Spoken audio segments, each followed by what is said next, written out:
Здравствуйте все! Добро пожаловать на канал Магия Песка. Мои дорогие зрители, с вами, как всегда, ваша Ольга. Всех вас сердечно благодарю за то, что вы со мной зашли на мой канал, смотрите это видео, за вашу невероятную теплую поддержку в комментариях, лайками, за вашу помощь, мои хорошие. Земной вам поклон. Сегодня у нас будет отсыпочка на такую тему. Что вас ждет с минуты на минуту, со дня на день? Загадайте, пожалуйста, на себя. Давайте вместе посмотрим. Я прошу высшие силы дать мне возможность ответить на все ваши вопросы и послать для вас только самую полезную и важную информацию.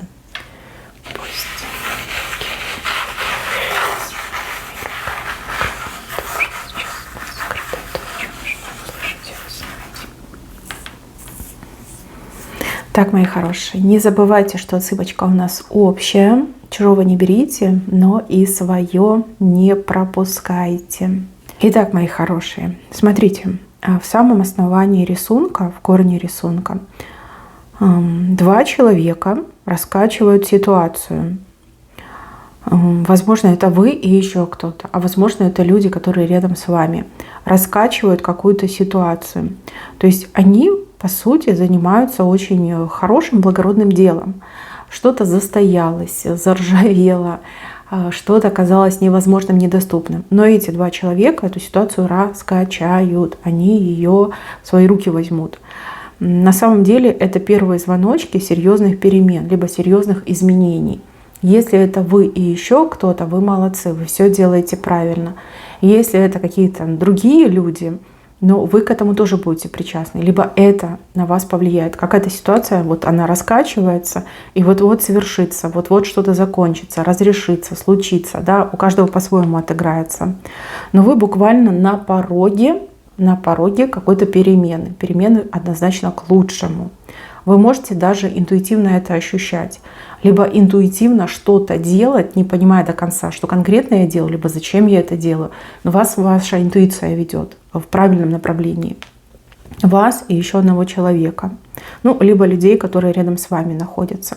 То есть все делается вовремя, все делается правильно, и люди движутся в правильном направлении. От этого будет только лишь польза. Может быть, даже вас кто-то как просит, да, вот помоги мне, либо вместе со мной где-то поучаствуй. Ни в коем случае не отказывайтесь и это делайте. Ну, то, о чем вас просят. Вот. Плохого не будет, будет только хорошее. Так, еще. Вот здесь вам кто-то помочь очень сильно хочет, но не знает как. Желание помочь, но я не знаю как. Не могу прийти и сказать в глаза, да, что я хочу тебе помочь. Да, может быть, человек думает, вы обидитесь, либо откажете. Человек поступает неправильно. Человек у кого-то будет спрашивать, либо прямо сейчас спрашивает, вот чем я могу помочь, чем я могу быть полезным. Из-за этого могут родиться очень неприятные слухи. Вас там заочно могут и в любовницы записать, в любовники, и там жены, тайные жены, в тайные мужья. То есть пойдет какой-то сырбор. То есть человек, у которого спрашивают, там себе додумает, лишнее придумает и начнет об этом говорить. Ну, грубо говоря, идея была благородная, вам помочь, для вас что-то сделать, но реализация пошла не туда, и из-за этого какие-то слухи пойдут. Вот прям в прямом смысле слова. Ну, вы внимания на это не обращайте, а тому, кто хотел помочь, скорее всего, будет хороший урок, что не надо стесняться. Если ты хочешь поступить благородно, если ты хочешь оказать помощь, приди конкретно к человеку и скажи, да, либо спроси, вот что я могу для тебя сделать. У меня есть возможность, у меня есть желание, пожалуйста, подскажи, вот чем могу тебе помочь. Да, слухи, грубо говоря, на пустом месте. Точно вам какого-то любовника припишут, либо тайного мужа. Вот, готовьтесь, об этом люди будут говорить недолго, но будут. Дальше, мои хорошие, прямо сейчас какой-то мужчина о вас активно наводит справки. Очень сильно вами интересуется. о вас расспрашивает, причем всех подряд, без разбора расспрашивает, в интернете ищет про вас информацию, может быть, там штудирует какие-то социальные сети. Прям необходимо ему о вас срочно что-то узнать, разузнать. С правой стороны, то есть благородный интерес, да, это не какие-то там низменные чувства, либо низменные желания, здесь именно благородный интерес. Ищет, разыскивает, но не конкретно вас, а информацию о вас. Вот, если у вас есть какой-то компромат, либо есть какие-то, не знаю, фотографии, за которые там стыдненько, неудобненько, у вас еще есть время это все удалить, почистить. Вот, вы об этом узнаете, но узнаете чуть попозже. Узнаете все. И зачем он разыскивает информацию, и в какой плоскости лежит его интерес. Может быть, это, кстати, с работой связано, с будущей вашей работой, с повышением, например. Может быть, связано с какими-то программами там, помощи, соцпомощи, в которые вы подались, хотите участвовать. Может быть, также связано с вашими будущими родственниками, либо настоящими. Но интерес все равно благородный, то есть неплохого хотят. Но прям копают под вас, пытаются вот все про вас узнать и разузнать. Вот если есть у вас что-то, за что вам немножко стыдно, либо вы не хотите, чтобы об этом люди знали, и это прям в интернете находится, почистите. У вас есть время все это почистить. Буквально там, не знаю, сутки у вас есть, это максимум. Чем быстрее вы это сделаете, тем будет лучше. Компроматик поубирайте. Но мне почему-то кажется, что это как-то связано либо с помощью, либо с работой. Да? Может быть, должность вам хорошую хотят предложить, но людям важно, чтобы у вас там все было прям идеально. Да, бэкграунд был идеальный. Но мужчина ищет, именно мужчина. А может быть, это айтишник, которому дали задание, да, навести там справки, либо представитель там, службы безопасности там, крупной организации, куда вы подавали свое резюме, либо где вы работаете. Вот вижу, что справки о вас наводят. Дальше. Зуб у кого-то вышел. Зуб, который, скорее всего, требует лечения. Либо на вас кто-то точит зуб. Да, вот обиду человек затаил. И так можно прочитать. Если у вас есть какие-то болевые ощущения в ротовой полости, то срочно записывайтесь к стоматологу. Прям срочно, безотлагательно. Идите, проверяйте, лечите. Вот все, что нужно делать. Иначе этот зуб доставит вам очень много, мягко скажу, беспокойства. Сами понимаете, зубная боль, она самая, по-моему, отвратительная. Если это какой-то человек на вас зуб точит, то этот человек способен действительно пощекотать вам нервы и как-то на вас воздействовать. Смотрите, что-то вы запустили. Опять же, запустили свои зубы, либо не обратили внимания на чье-то отношение, поведение. А следовало бы обратить, да, с человеком поговорить, либо хотя бы выяснить, да, почему человек на вас там крысой смотрит, либо какие-то гадости в вашу сторону говорит. Но вот видите, вы четко показали зуб, не просто даже зуб, а клык, либо зуб, у которого, видите, кусочек отломался. Вот с левой стороны как-то для вас это неожиданностью будет. Неожиданно вы это поймете, либо к вам это придет. Дальше. Здесь нам четко показали мост. Мост, причем на мосту 2 человека. Третий пытается помешать двум сойтись, либо договориться, либо отношения свои наладить. Вы все разные. Кто-то в паре, кто-то в браке, кто-то в дружбе, да, вот такой прям серьезной дружбе. Вы дружите, много лет дружите на мосту. То есть вы уже соединились. Видите, третий человек делает попытки, либо будет делать попытки вас рассорить, развести, так, чтобы вы прям там в пух и прах разругались и больше никогда не общались. Кому-то очень-очень хочется, либо для этого человека будет выгодно, если какой-то союз, дружеский, любовный, рассыпется. И человек будет предпринимать все, вот все, на что способен, все будет предпринимать. Важно не идти ни на какие провокации и любой ценой любовный либо дружеский союз сохранить. Смотрите, бить могут не только по вам, но и по близкому вам человеку, любимому, либо дорогому другу, подруге. То То есть могут и вас еще провоцировать на то, чтобы вы поссорились. То есть много каких-то грязных вливаний может быть, обвинений и даже как подставы могут быть. Вам важно любой ценой сохранить либо любовный союз, либо дружеский. И не поддаваться на провокации. Быть сильным, держаться до конца. И опять же, может быть, где-то нужно будет даже какие-то объяснения давать. Да? То есть не обижаться, а пойти и объясниться.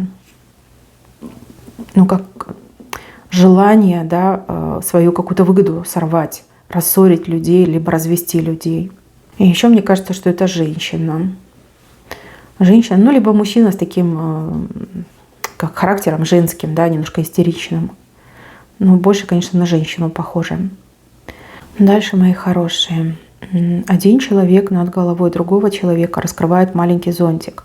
Ну, зонтик — это очень благородно. Это защита, это поддержка, это какие-то даже гарантии вы можете получить. Один над головой другого.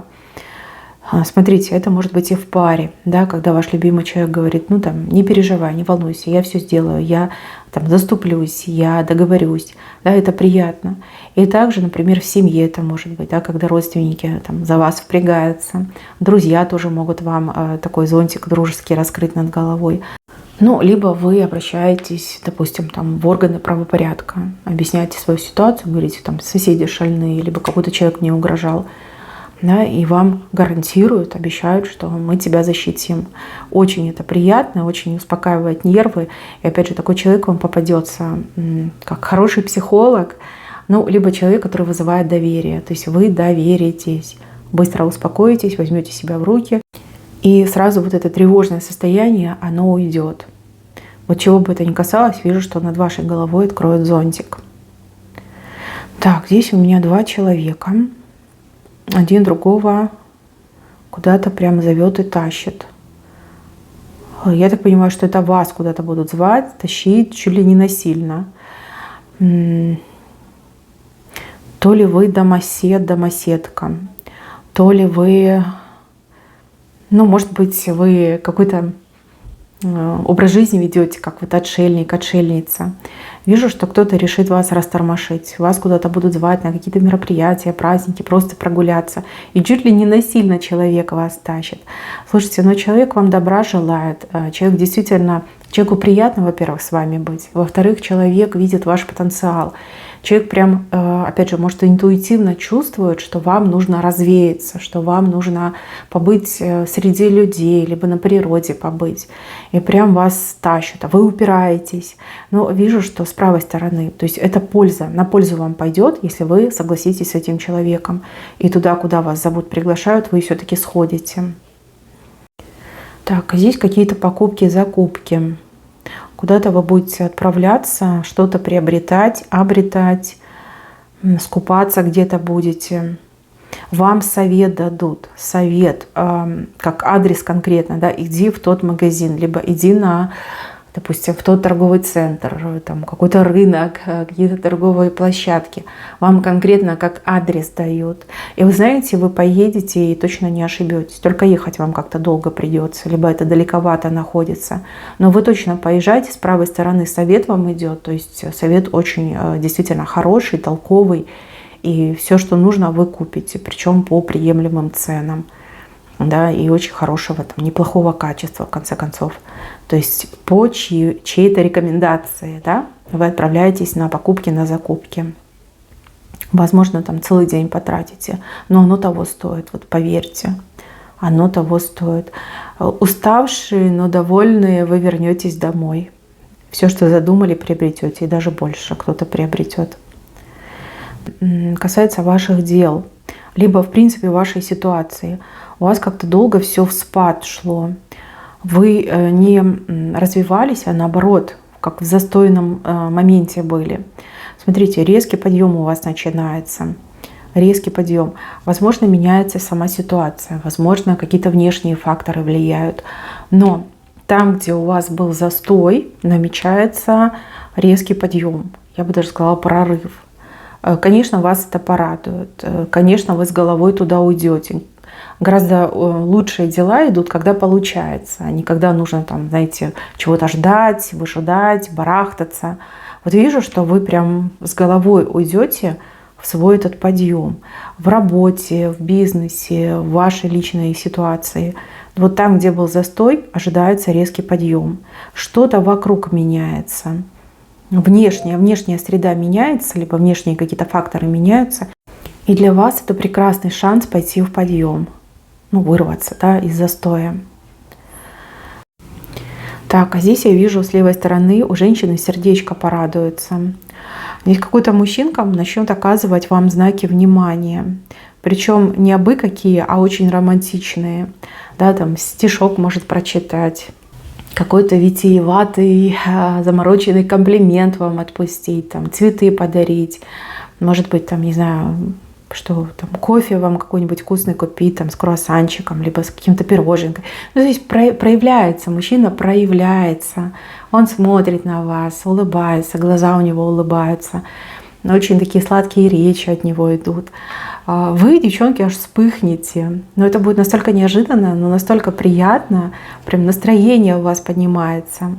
Мужчина начинает очень активно ухаживать за женщиной. И даже если вы не свободная женщина, но тем не менее за вами начинают красиво ухаживать, это будет очень приятно. Да, возможно, вы скажете, там, мой дорогой коллега, да, мне очень приятно, но я там замужем, да, либо у меня парень есть. Но тем не менее, вот этот сам акт ухаживания, да, очень красивого, теплого, романтичного, вам и настроение сделает, и прям улыбаться будете.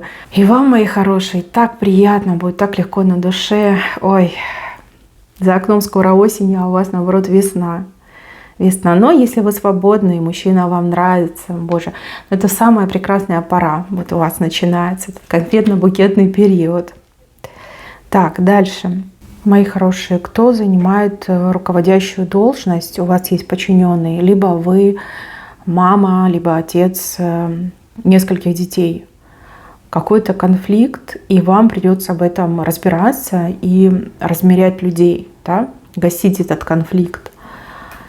Вы, конечно, с этим справитесь, но что-то вас заставит очень крепко задуматься.